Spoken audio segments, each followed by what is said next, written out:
Hello, everyone. It's Julie Boye here, and I'm so excited to be doing another one of my self-love interviews.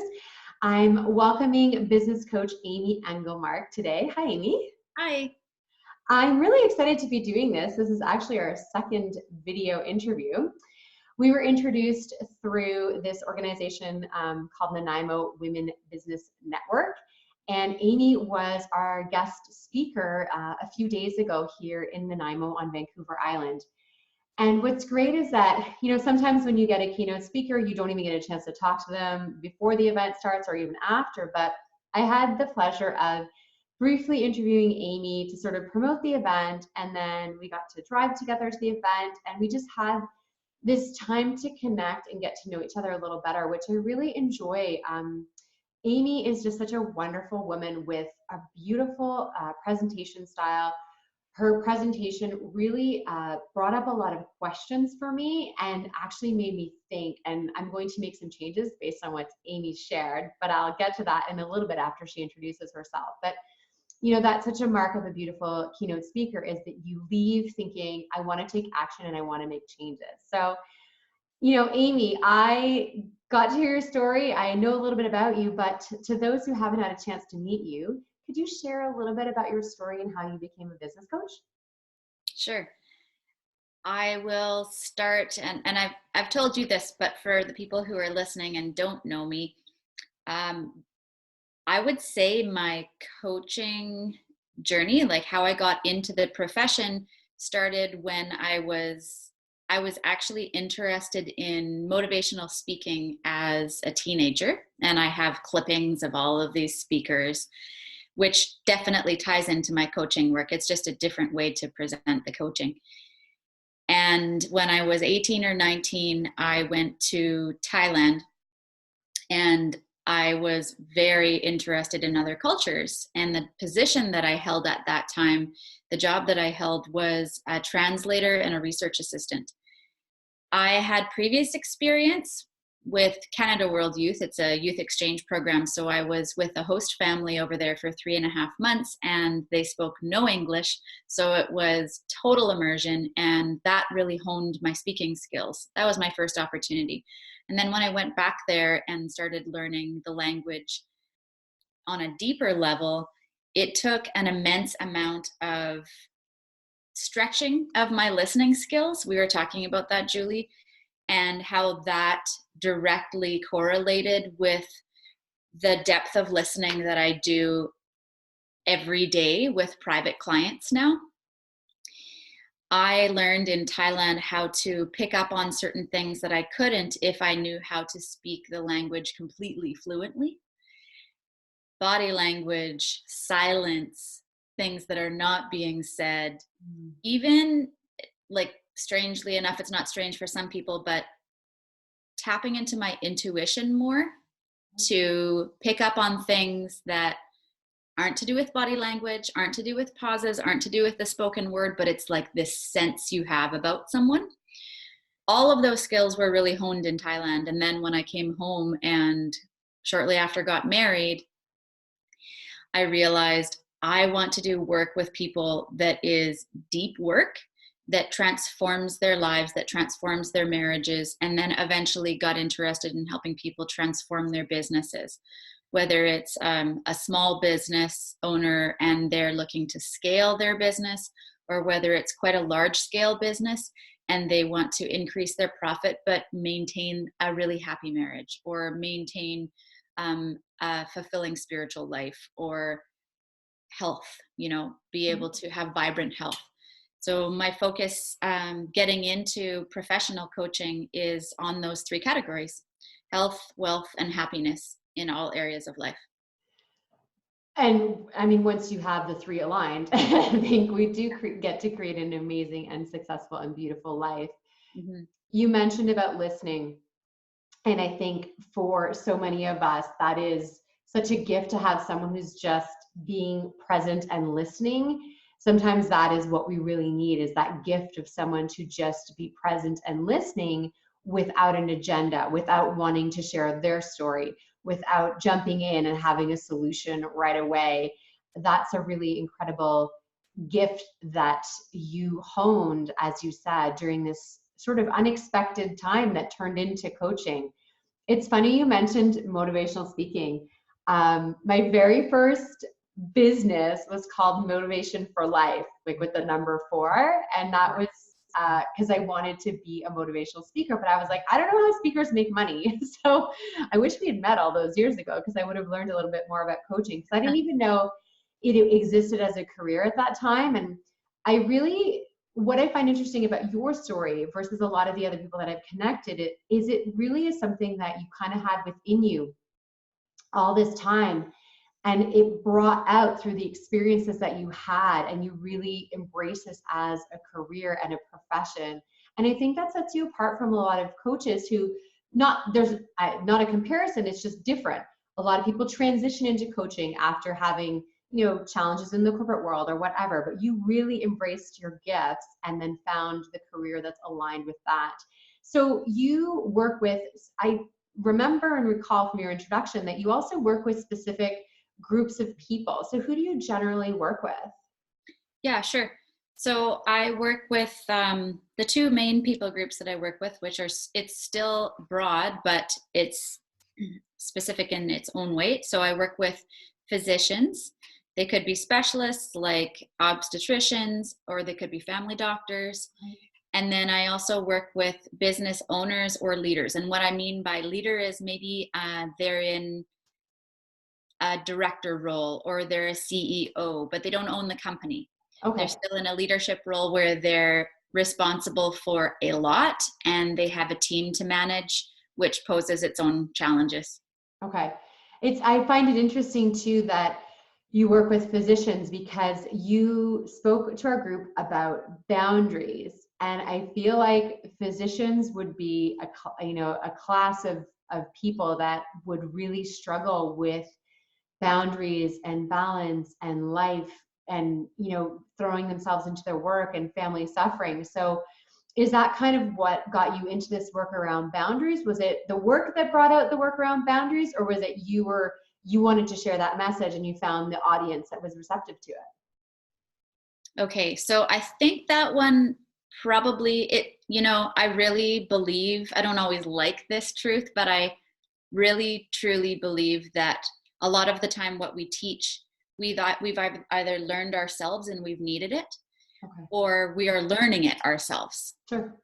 Because we're never done learning. So the boundaries work, when I started learning about boundaries and the power of boundaries and boundary problems and what it can cost us, I started applying it to my own life right away, because I saw immense value in my work relationships with clients. Boundary setting, yes, so helpful. In my relationship with my husband, in my parenting, my relationship with my kids, boundaries in the community. If I want to contribute, I still need to have boundaries so that I contribute effectively and I don't try and give from a place of depletion. Yeah. Yeah. And then I'm friends with a number of physicians who are very dear to me. And sometimes I would see, because of the type of work and what it requires of you, the unfairness of it, but also I think, habits that are so easy to fall into and get stuck in, is a way of, I'm going to say some of the challenges that make us stuck in our habits, whether it's physicians or whether we're not in a doctor role at all, is our mindset and what we believe is possible. So I saw, to get to your point about physicians, I did see a real correlation between my expertise and their need. Okay. But the same is, like, there's such an overlap with business leaders as well. Yeah. Yeah.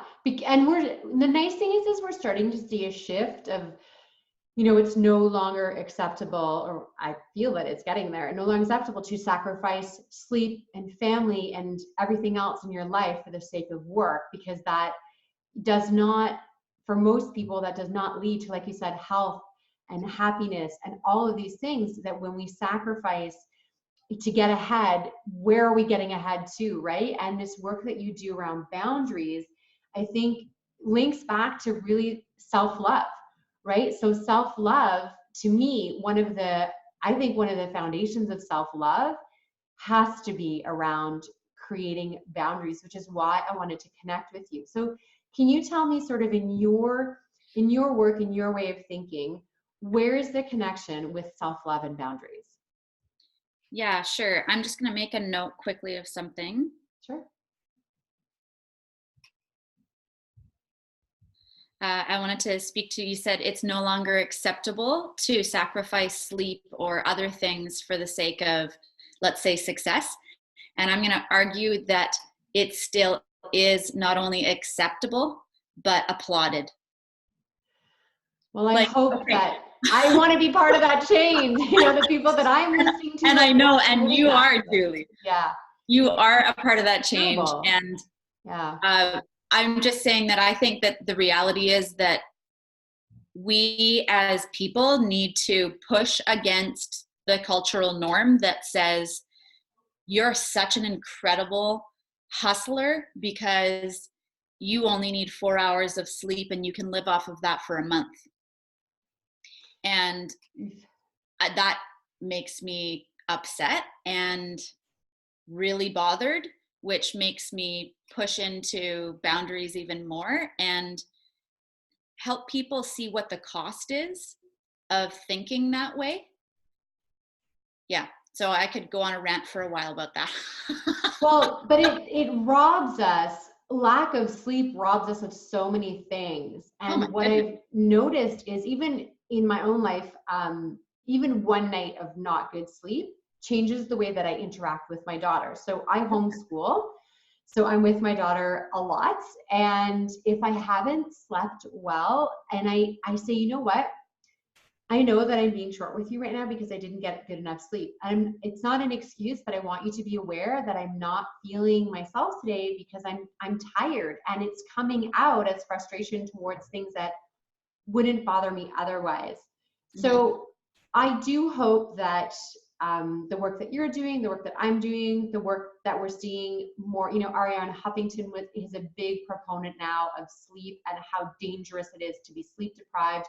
She's created a movement, and I hope that, you know, what you said, that it's still acceptable and the hustle is still acceptable, that by having these conversations about boundaries, I mean, at the end of the day, isn't this a conversation about boundaries, right?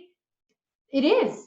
So, you know, boundaries, self-love, this work that you're doing is critical. We have to get the message out more. So talk to me a little bit about, you know, your work. You know, we went through a whole 45-minute seminar, but what is the key thing to think about when we're talking about boundary setting? Okay, so I'll crystallize your question a little bit. It sounds like, how do self-love and boundary setting tie into my work? Yes. Okay. Yeah, that was, yeah. All right. So what I'd say, one of the key points how it ties into my work is a lot of my clients are challenged, like most of us, feeling like they never do enough.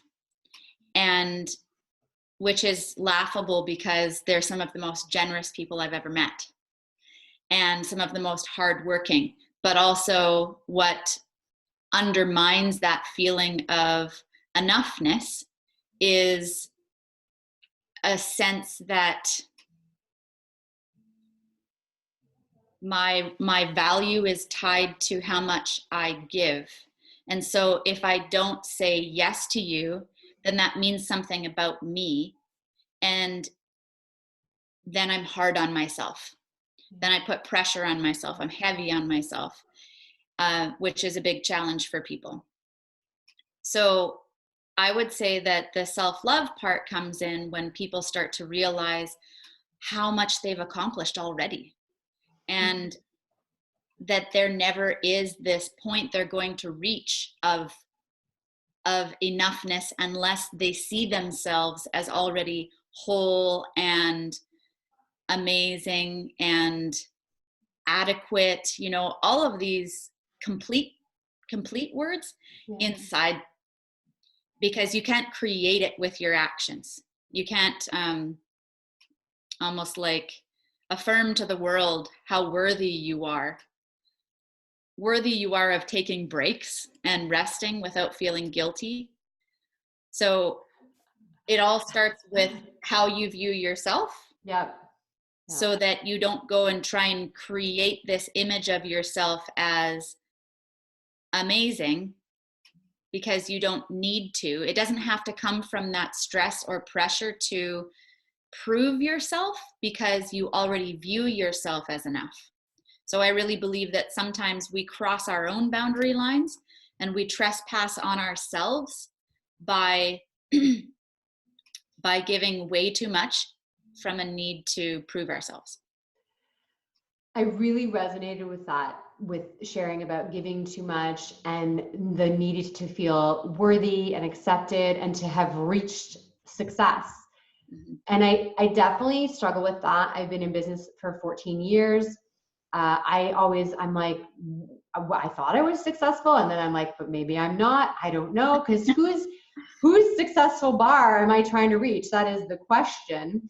And the reason I initially started this project, so I've been working on this project now for, I think, about 5 months. I started back in September of 2019 with these interviews. And I did it initially as a 30 days of self-love project. And I did it for myself in the beginning because I was like, I'm struggling right now with how I feel about myself, and all the strategies that I've been using for my whole, 43 years of life are no longer serving me, and I'm not getting the same, feeling or result.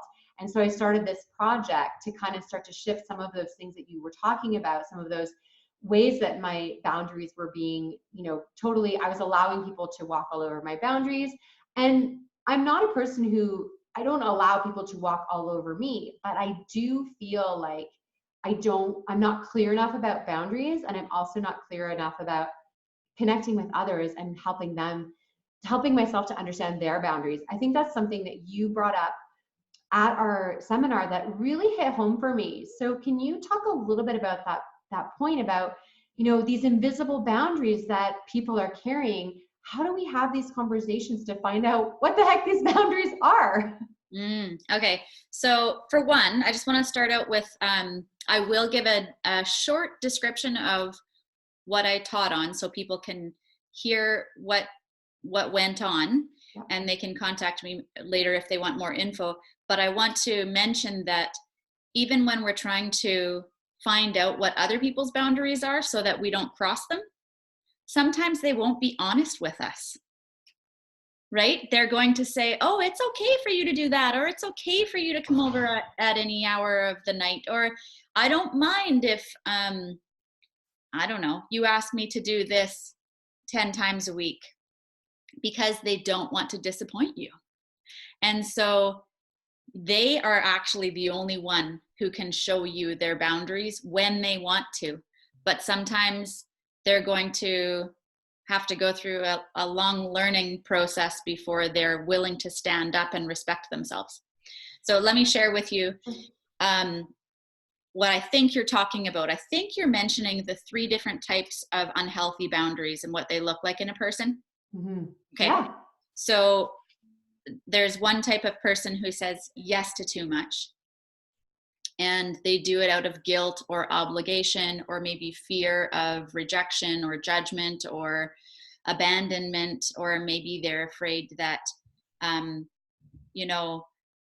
they feel like, well, that person does so much for me, so now I'm obligated, I need to pay them back, out of a sense of, obligation and, again, fear. So there's that person who says yes to too much, overcommits, and then sometimes can't be trusted because they can't follow through on everything that they've said yes to.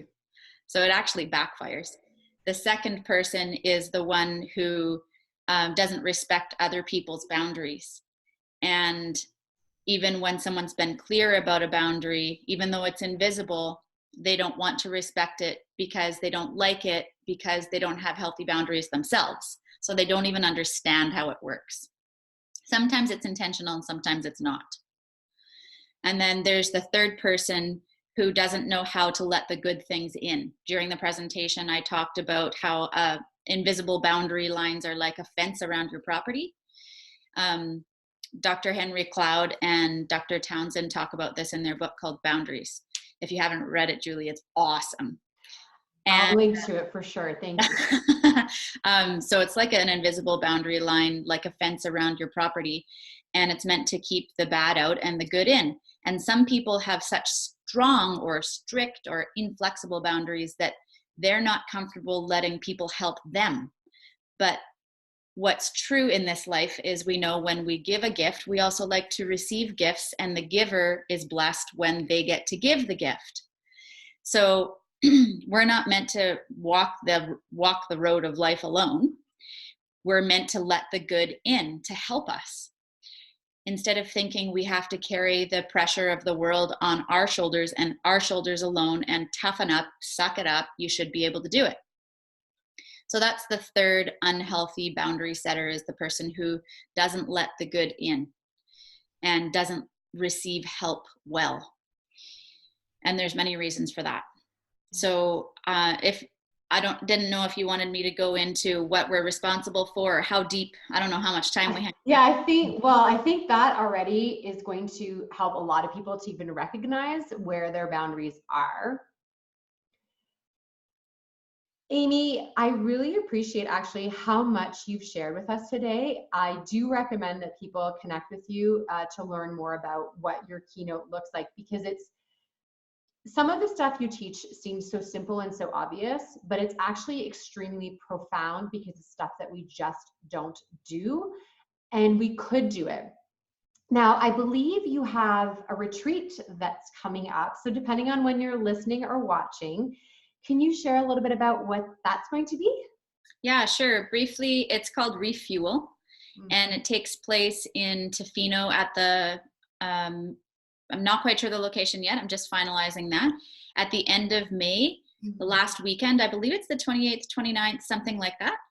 And we're going to be going deeper into learning how to understand what your boundaries need to be so that you can be happy and you can be profitable in your business and you can have the relationships you want, all that good stuff.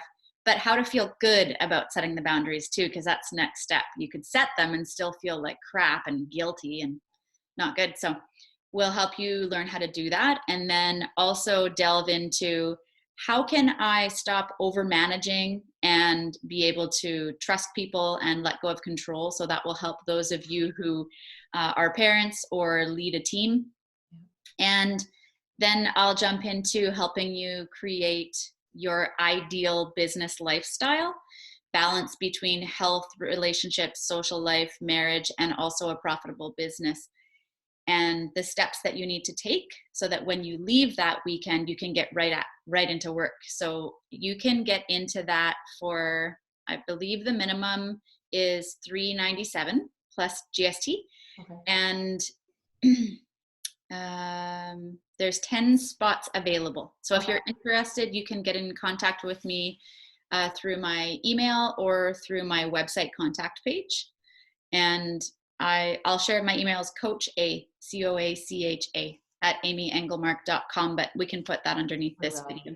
Yeah, and you're also on Facebook as well, and you're great on your Facebook page, so another way to find you. I do want to mention that, you know, a beautiful way to gift yourself self-love and self-care is to participate in a retreat, especially in a beautiful location like Tofino, which is on Vancouver Island. It's one of the most beautiful places in the world. So getting away, leaving others behind, really focusing on yourself, your business, your family, your boundaries for a weekend could definitely be life-changing for someone who's watching this and wants to make that investment. It's a very beautiful sounding retreat, and thank you so much for sharing it. So please do reach out to Amy. I will share the book she mentioned in our links and her website, her email, all of that important stuff so you can connect with Amy. I just want to ask one last question before we wrap up, which is, So we've shared so many things today. You've given us great information. But if someone is watching or listening and they wanted to make one change starting today, so it could be starting a new habit or stopping something, what would that be for you? Okay, so I would write a list. I loved the name of this list when I saw it years ago, and it's called Conditions of Enoughness. Can't Oh, remember where I found out about it, but basically you can write a list for yourself that are your own personal conditions of enoughness, and it helps you give yourself a break. And it could look like, I'm enough when I give myself time for a morning routine. I'm enough when I am thankful daily. hmm. I'm enough. It just make it simple for Okay. yourself to Okay. feel enough. Ooh, I got shivers when you shared that because I've never heard of that, and it sounds extremely powerful. I feel like I might need a couple tissues when I do this. So I love that you said being thankful. I stand in front of a sign that says grateful as a reminder of the work that I do around gratitude. So thank you for mentioning that. Amy, I am so thankful for you for sharing your time with us, sharing your voice with us, your passion, your incredible work, and the way you're serving so many people. It's been such a joy. Thank you so much, Amy. Thanks for taking the time with me, and I've loved getting to know you more, Julie. Oh, it's been such a pleasure, Amy. Thank you.